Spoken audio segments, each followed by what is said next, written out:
Habits, the Iron Man, and the 80% Rule by Paul Schmidt, technique coach. I grew up in Baltimore, and as such, for better or for worse, I'm a lifelong Baltimore Orioles fan. And while my childhood idol was the great Brooks Robinson, my favorite Oriole of all time is Cal Ripken Jr.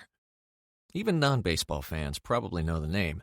Cal famously broke Lou Gehrig's streak of 2,130 consecutive games played in 1995 and went on to play 2,632 games, surpassing Gehrig's previous record by 502 games.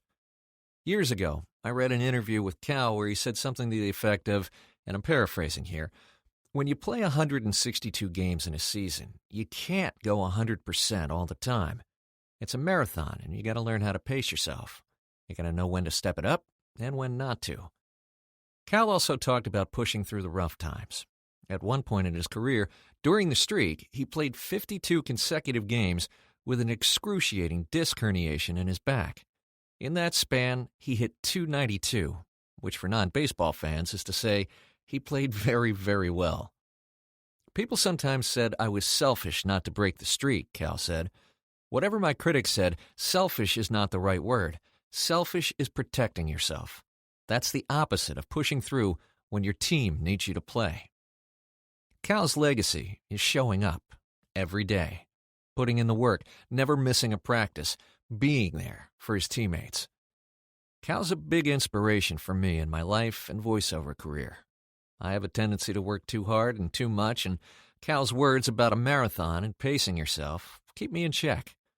My life teammates are my son and the people I love, and while I do love my work, I try to show up every day for them, and often that means not going at 100% capacity every day at work. Cal also talked about habits quite a bit. I'm a big fan of James Clear's book, Atomic Habits.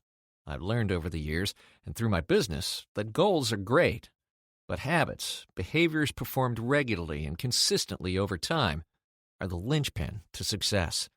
Nothing happens without action, and one sit-up won't make you fit. The first thing I do every day is not the most enjoyable part of my business. It's prospecting, looking for and reaching out to targeted, high-likelihood leads. It's the first thing I do because it's the most impactful behavior on my business. If I don't get anything else done today, at least I get the most impactful thing done today. The Pareto principle says that for many outcomes, roughly 80% of consequences come from 20% of causes. Other names for this principle are the 80-20 rule and the law of the vital few. For me, prospecting is one of the vital few. In fact, I'd say in my case, prospecting has more of a 90-10 effect. It's 10% of my time that leads to 90% of my success. Whether you're full or part-time in your voiceover career, you have the same 24 hours in a day that Peter Coyote does, or J.K. Simmons, Morgan Freeman, or Cree Summer. I believe that we're not here to be voice actors. Our real purpose is to be impactful people, to have a positive impact on our families, friends, and communities. We're here to help each other.